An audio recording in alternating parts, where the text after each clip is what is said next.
Continuamos con esta segunda hermosa hora de clase, finalizando esta materia de escatología. Vamos a ver entonces el juicio contra los ángeles caídos. Cuarto juicio.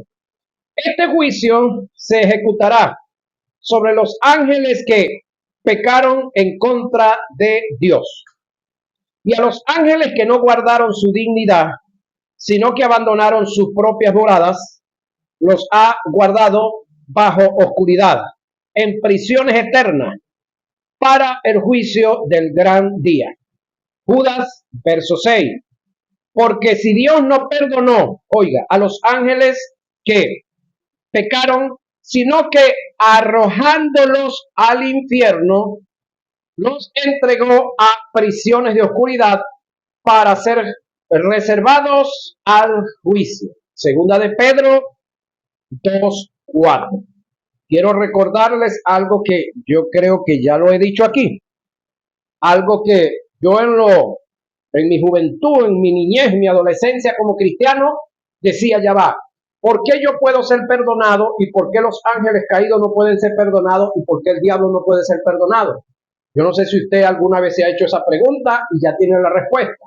Bueno, lo que tenemos como respuesta por ahí es que existen dos tiempos, tiempo cronos y tiempo kairos. El tiempo crono es el tiempo que Dios creó, que es lo primero que Dios creó, que de paso le digo, Dios lo primero que creó, no sé si esto ya yo lo expliqué aquí, o usted lo oyeron por ahí, lo primero que Dios creó es una trinidad de trinidades. ¿Sabía usted eso? Que lo primero que Dios creó fue una trinidad de trinidades. Entre ellos, el tiempo. El tiempo tiene pasado, presente y futuro. ¿Es una trinidad o no es una trinidad? Lo segundo que creó, los cielos. ¿Qué tienen los cielos? Alto, ancho y profundo, decía aquel candidato. ¿Es una trinidad o no es una trinidad? También lo es. Y creó la tierra, que le podemos decir la materia. ¿Qué compone la tierra? Sólido, líquido y gaseoso. ¿Es una trinidad o no? Entonces es una trinidad de trinidades que Dios creó. Es lo primero que Dios creó. Entonces cuando hablamos del tiempo, hay dos tiempos. Está el tiempo cronos, donde se puede medir el tiempo. Segundos, minutos, horas, días, semanas y así sucesivamente. Usted va contando por ahí para allá. Ahora tenemos el tiempo Cairo, que es el tiempo de Dios dentro del tiempo de los hombres y es el tiempo que no se puede medir. Ahora, el pecado del diablo y el pecado de los ángeles fue en ese tiempo. El tiempo Cairo, donde todo lo que se hace permanece. ¿Por qué Dios entonces no pudo perdonar al diablo y a los ángeles? Porque pecaron en el tiempo Cairo, no en el crono. En el caso de los ángeles, dice acá, dos textos se lo afirman, dos verdades, que los ángeles que pecaron, escuche esto, fueron guardados, ¿sí? O los que no guardaron su dignidad, perdón, que abandonaron sus propias moradas, han sido reservados, han sido guardados, dice una parte, luego dice reservados para el juicio. Ahora, el término guardados gramaticalmente me los encierra a todos, no me dejo ni uno por fuera. Oiga esto, reservados también tiene la misma connotación.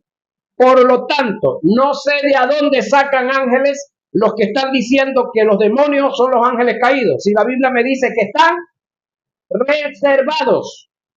¿Quiénes? Todos.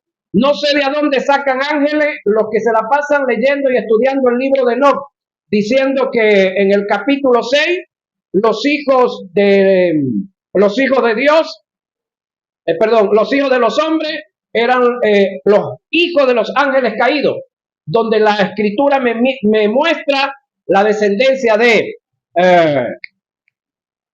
Caín y la descendencia del hijo de Noé. Se me escapa el otro hijo. Set.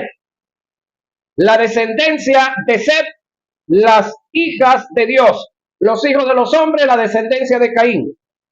Pero Hay gente leyendo libros que no están en la Biblia, que de paso fueron escritos 200 años después, o vinieron o fueron conocidos 200 años después del cristianismo para acá, el libro de Enoch. Ahora, ¿qué no lo escribió? No sé, porque es que no el de la Biblia, no lo escribió. ¿Por qué no lo escribió Enoch el de la Biblia? Porque los judíos, cuando se escribió la Biblia Septuaginta, 250 o 300 años antes de Cristo, se recogieron todos los libros, incluso los que hoy llaman apócrifos, para que se escribiera la Biblia Septuaginta. Y ahí no está el libro de Enoch. ¿Por qué no está? Porque no existía.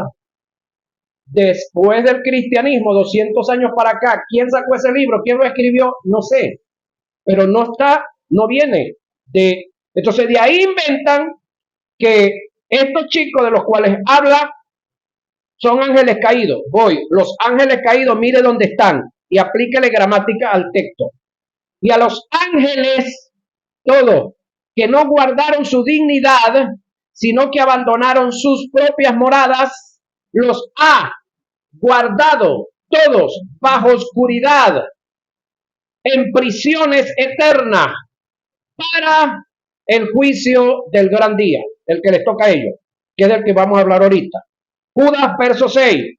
Pero ahora tenemos a Pedro, porque si Dios no perdonó a los ángeles que pecaron, sino que arrojándolos, este término arrojándolos es a todos, no dejó unos por ahí de zángano afuera, al infierno, los entregó a prisiones de oscuridad para ser reservados, ese término reservados, lógico que es a todos, para el juicio. Segunda de Pedro 2:4. Tiempo, lugar del juicio de los ángeles caídos. En cuanto al tiempo de este juicio, está determinado, según el apóstol Judas, será después de la segunda venida de Cristo a la tierra. Y esto se determina por el término gran día que utilizó Judas en su escrito. Día que sin lugar a dudas hace referencia al día que se le dará cumplimiento a todos los juicios. Se cree que estos ángeles evidentemente están asociados con Satanás en su juicio, pero antes del juicio del gran trono blanco, ya que el juicio del trono blanco es el juicio final. Apocalipsis 20, 11 y 15.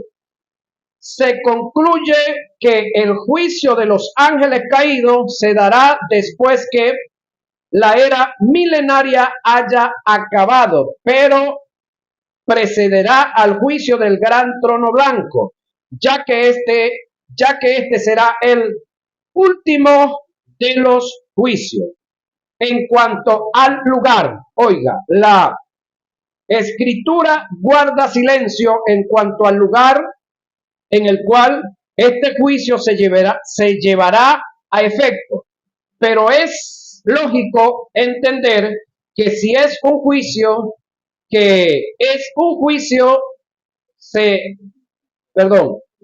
si es un juicio de seres angelicales, que se rebelaron y fueron destituidos de las regiones celestes, su juicio debería llevarse a cabo en las regiones celestes, no en la tierra. ¿Quiénes serán juzgados? Buena pregunta. Vamos a darle respuesta. ¿Quiénes serán juzgados? Vamos a ver.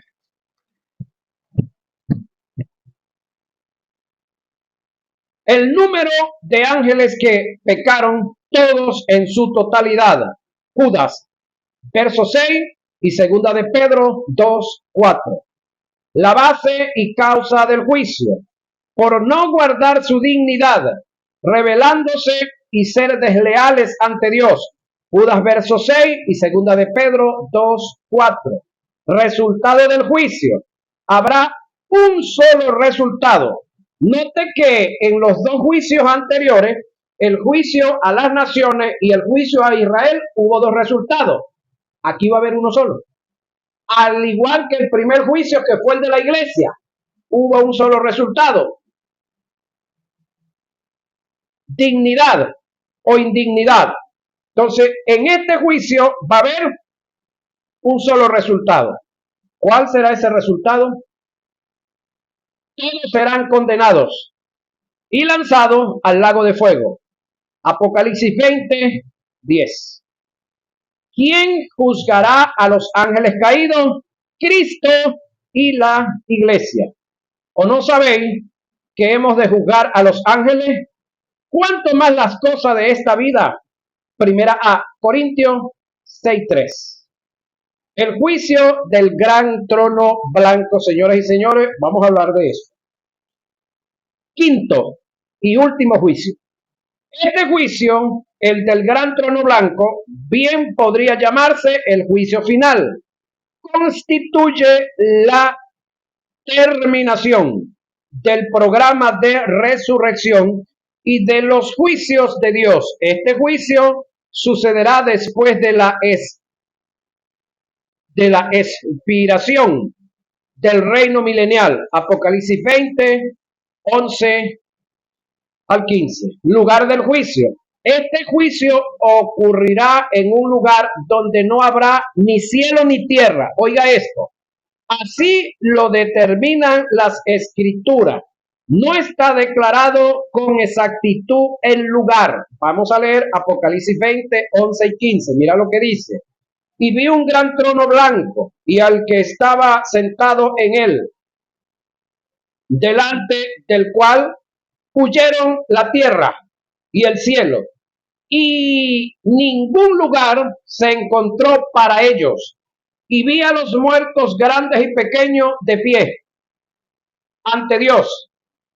Y los libros fueron abiertos, y otro libro fue abierto, el cual es el libro de la vida. Y fueron juzgados los muertos por las cosas que estaban escritas en los libros, según sus obras, y el mar entregó los muertos que habían en él, y la muerte y el Hade entregaron los muertos que habían en ellos, y fueron juzgados cada uno según sus obras, y la muerte y el Hade fueron lanzados al lago de fuego. Esta es la muerte segunda, y el que no se halló inscrito en el libro de la vida fue lanzado al lago de fuego. Este quinto y último juicio, la iglesia no va a participar como tal, para nada. Apocalipsis 20, 11 y 15. Como ya les expliqué, la iglesia va a pasar por un juicio que se denomina el bimá de Cristo y es en el cielo. Los sujetos del juicio, según lo que registra el libro de Apocalipsis ante el gran trono blanco, aparecerán todos los muertos no salvos, porque los resucitados que forman parte de la iglesia y los que murieron en la tribulación habrán sido llamados del sepulcro a la resurrección para vida con anticipación. Porque así como en Adán todos mueren, también en Cristo todos serán vivificados, pero cada uno en su debido orden. Cristo, las primicias, el primero y hasta ahora el único resucitado.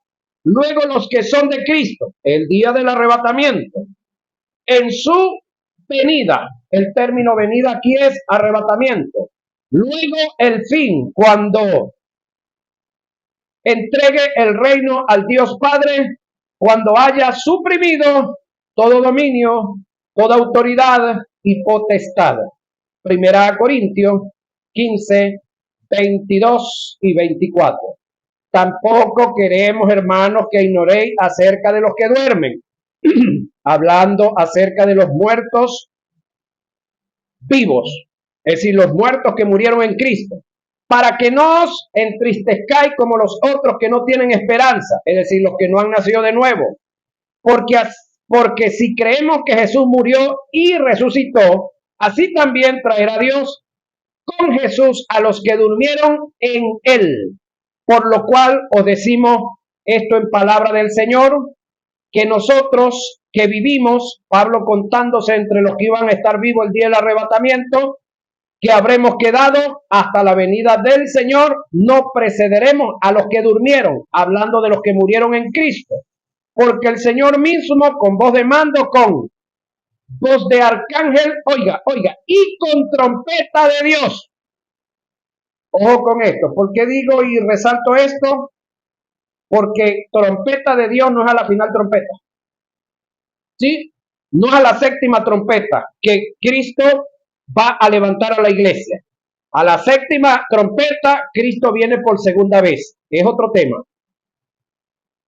Con trompeta de Dios descenderá del cielo y los muertos en Cristo resucitarán primero. Ya va, ¿primero en qué? Primero en comparación a otros muertos que van a resucitar después. Los muertos en Cristo es desde que Cristo murió hasta que determinen levantar a su iglesia. Por lo tanto, todos los que murieron antes tienen que esperar a la cola. Incluso los que murieron, todos los que murieron en el Antiguo Testamento en obediencia a Dios, todos tienen que esperar su momento, señoras y señores. Ya sé dónde voy aquí.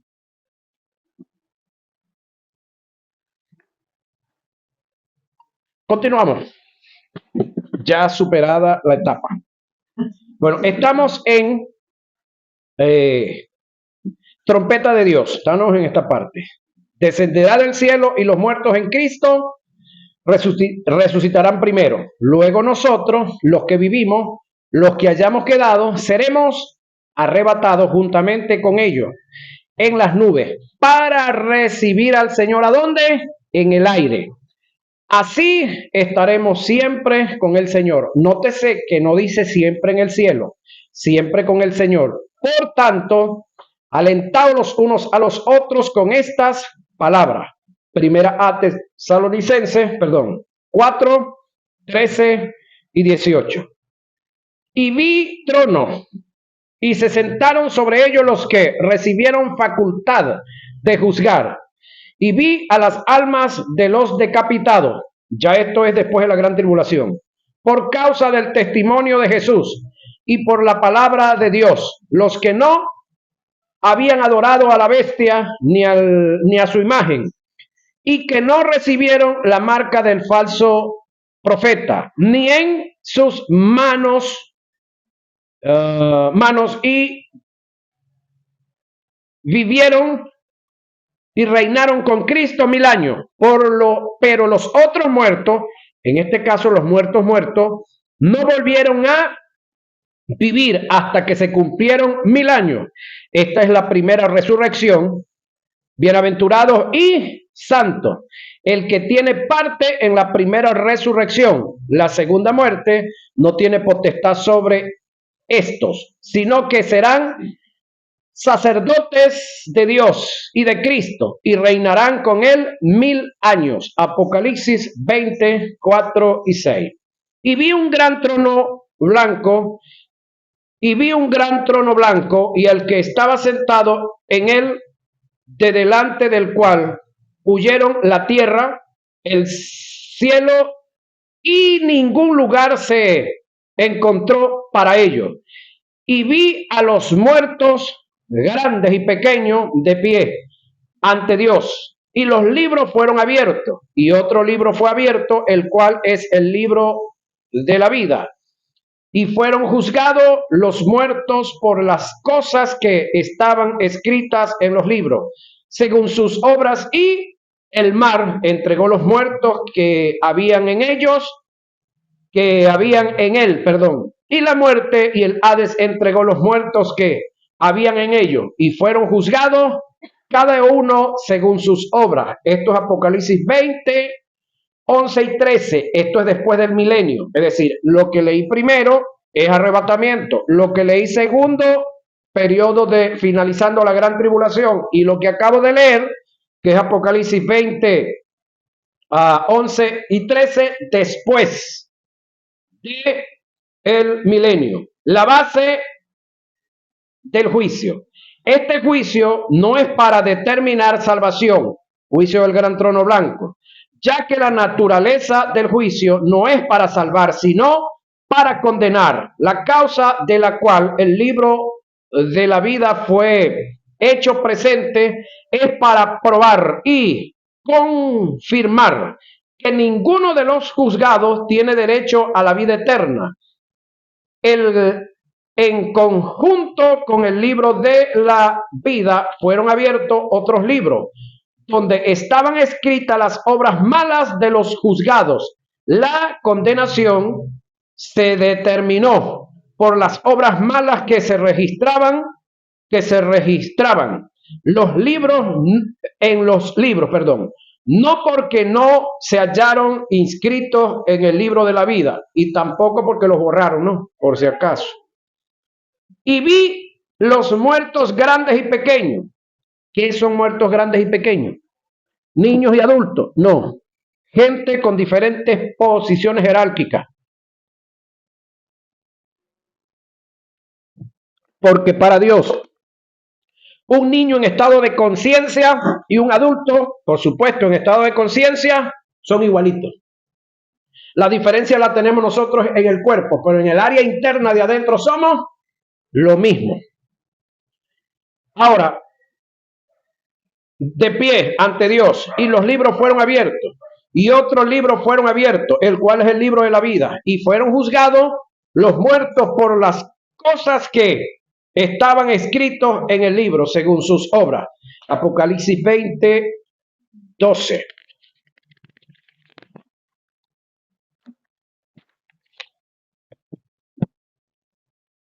Destino de los perdidos y resultado del juicio. El resultado de su totalidad se ve muy claro en Apocalipsis 20:15. Una eterna condenación que indica la separación de Dios por la eternidad.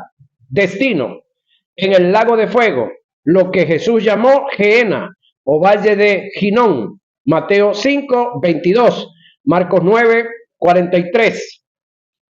Valle de Ginón era un lugar de culto idolátrico a Moloch, a quien se le inmolaban niños mediante el fuego. Segunda de Crónicas 28:3, 33:6, que más tarde se convirtió en un quemadero de basura y desperdicios, donde abundaba el gusano, y a causa de la putrefacción Jesús tipificó el infierno eterno con este lugar que sin lugar a dudas le queda minúsculo al verdadero lago de fuego. Es tan intenso y tan macabro el lago de fuego que Jesús no halló lugar en la tierra para compararlo, y lo menos que pudo hacer es relacionarlo con el valle de Ginón. En este lugar van a parar todos aquellos seres que no tengan ninguna relación con Dios. La bestia y el falso profeta, Apocalipsis 19:20. El diablo, Apocalipsis 20:10. La muerte y el Hades, Apocalipsis 20:14. Los condenados, Apocalipsis 20:15. Para afianzar la doctrina de los juicios, debemos aclarar que nadie es lanzado al lago de fuego sin antes ser juzgado. Y cabe destacar que en todo este juicio va a tener participación la iglesia. Juzgaremos al mundo. Primera a Corintios 6:2. Juzgaremos a los ángeles caídos. Primera a Corintios 6:3. Las moradas eternas de los redimidos. Vamos a ver qué habla la escritura de esto. ¿Dónde será la morada eterna de los redimidos por Cristo? Es una incógnita que todavía la iglesia no tiene bien claro. Vamos a dar respuesta a esta interrogante. Lo seguro del caso es que la iglesia no pasará su eternidad en el cielo, como muchos lo han enseñado. Hablando del tercer cielo, ¿no? El hombre en su origen no fue hecho para ser celestial, sino terrenal. Cabe una pregunta. Si esto es así, ¿qué interpretación se le dará al mensaje de Jesús cuando dijo: en la casa de mi Padre muchas moradas hay? Si así no fuera, yo os lo hubiera dicho. Voy pues a preparar lugar para vosotros, y si me fuere y os preparara el lugar, vendré otra vez y os tomaré a mí mismo, para que donde yo estoy, vosotros también estéis. Juan 14, 1 y 3. El término casa y morada que aparece en el pasaje tiene que ver con lo, universal de la paternidad de Dios. No se debe tomar en el aspecto literal, por lo cual lo que Jesús quiso expresar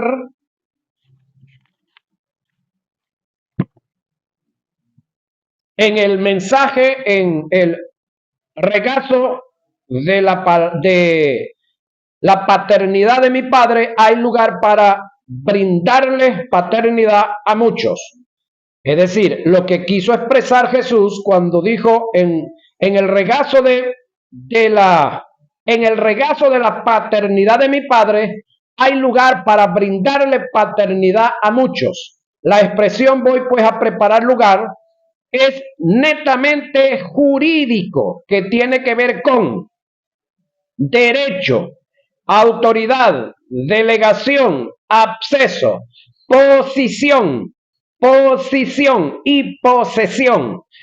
Si observas bien el pasaje, siguiendo la hilación del pensamiento, podrás notar y entender que donde Jesús fue a preparar lugar es en la cruz. Por lo tanto, lo que Jesús quiso decir y estaba en su pensamiento fue: voy a ocupar el lugar de ustedes, pasando por la agonía del Getsemaní, morir en la cruz para resucitar, para vencer la muerte y regenerarlos y sacarlos del estado de pecado, impartirles justicia y vida eterna para que pasen a ser hijos de mi Padre y tengan el mismo derecho que yo tengo como hijo de Dios. Eso es lo que Jesús da a entender y quiere explicar cuando dijo todo lo que dijo en estos primeros capítulos de Juan 14. Cuando Jesús resucitó, le dio una comisión a las mujeres que lo vieron resucitado y les dijo, y le dijo, María, volviéndose ella le dijo, Raboni, que quiere decir maestro. Jesús le dijo, no me toques, porque aún no he ido a mi Padre. Un momentito aquí. Este término no me toques ha tenido mucha discusión. Uno, que el gran sumo sacerdote, cuando estaba listo para entrar en el lugar santísimo, nadie lo podía tocar porque lo corrompía. Pero ya va, el sacerdocio de Jesús no depende del sacerdocio levítico. Entonces no tiene nada que ver. Según algunas traducciones, algunos traductores, lo que Jesús le está diciendo a ella es, no te aferres a la parte humana. Es decir, ahora no me van a tener para tocarme, para abrazarme, para comer conmigo y darme de comer. Ahora me van a tener que percibir en lo espiritual.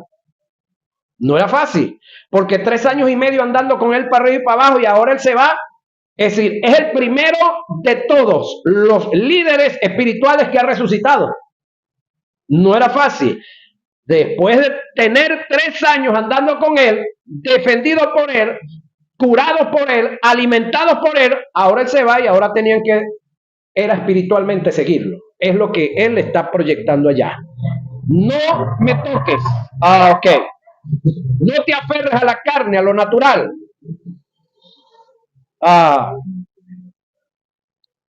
Luego le dice Una palabra que por primera vez lo dijo. Jesús le dijo, no me toque porque aún no he subido a mi Padre. Aguántalo ahí. Mas ve a mis hermanos. Aquí está la orden que Jesús le dio a estas mujeres. A hombre alguno no se la dio. ¿Por qué no se la dio a los hombres? Porque estaban asustados por allá arrinconados toditos. Y las mujeres siempre son un poco atrevionas, ¿no? Y diles, subo a mi Padre y a vuestro Padre. Por primera vez esta expresión. ¿Sabe que cuando le dijeron a Jesús que los enseñara a orar, qué fue lo que les dijo Jesús? Ustedes oraréis así. Búscame el verbo. Ustedes oraréis así. Padre nuestro que estás en el cielo. Ya va. ¿Por qué el término oraréis así? Porque no son hijos de Dios. Aquí por primera vez, por causa de lo que él había hecho en la cruz, ir al infierno y ser resucitado, entonces aquí él le dice, voy a mi Padre y a vuestro Padre. Es decir, ya ustedes tienen derecho de decirle a Dios Padre, porque yo lo conseguí para ustedes. Ya conseguí el derecho en el regazo de Dios. Entonces, ya de aquí en adelante sí le pueden orar a Dios, Padre nuestro que estás en el cielo. Pero cuando les dijo, ustedes oraréis así. ¿Cuándo? Después que yo muera y resucite. Ajá. A mi Padre y a mi Dios y a vuestro Dios. Juan 20, 16 y 17. Según lo que hemos analizado, la iglesia no pasará su eternidad morada en el cielo, ni más allá del sol. Hay una nueva tierra donde descenderá la nueva Jerusalén y allí será la morada de Dios con los hombres por la eternidad. Vi un cielo nuevo y una tierra nueva, porque el primer cielo y la primera, hablando de la tierra esta, pasaron y el mar ya no existía más. Y yo, Juan, vi la santa ciudad, la nueva Jerusalén, descender del cielo de Dios, dispuesta como una esposa ataviada para su marido. Y oí una gran voz del cielo que decía, he aquí el tabernáculo de Dios con los hombres, y él morará con ellos, y ellos serán su pueblo, y Dios mismo estará con ellos como su Dios. Apocalipsis 21, 1 y 3. Características de la vida en la eternidad, señoras y señores. Vamos a ver, les vamos a dar los textos para que ustedes los lean en su casa. Esto está quedando grabado, usted puede acceder a la grabación, al audio y también a los videos. Oiga lo que viene. Características de la vida en la eternidad. Será terrenal. Apocalipsis 21, 1 y 3. Comunión. Juan 14, 3. Comunión, es decir, común unión. La palabra comunión es una palabra compuesta. Común unión. Primera a Corintios 13, 12. Primera de Juan 3, 2 y Apocalipsis 22, 4. Descanso, Apocalipsis 14, 13. Pleno conocimiento. Aquí no habrá chance de ponernos a estudiar, no va a haber necesidad de escuela, ni de guía, ni nada. El conocimiento va a ser pleno. Primera Corintios 13, 12. Santidad, Apocalipsis 21, 27. Gozo, Apocalipsis 21, 4. Servicio, Apocalipsis 22, 3. Abundancia, Apocalipsis 21, 6. Gloria, segunda a Corintios 4, 17 y Colosenses 3, 4. Adoración permanente, Apocalipsis 7, 9 y 12 y 19, 1. Conclusión. Estas características que se darán en nosotros le darán cumplimiento a lo dicho en primera de Juan 3, 2. Amados, ahora somos hijos de Dios, indiscutiblemente, y aún no se ha manifestado lo que hemos de ser. Pero, voy.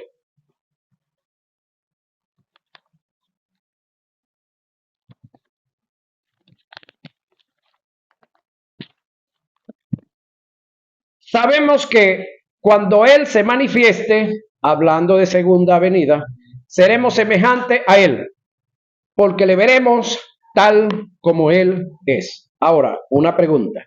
¿Será que ahorita usted y yo estamos en capacidad de mirar cara a cara a Jesús?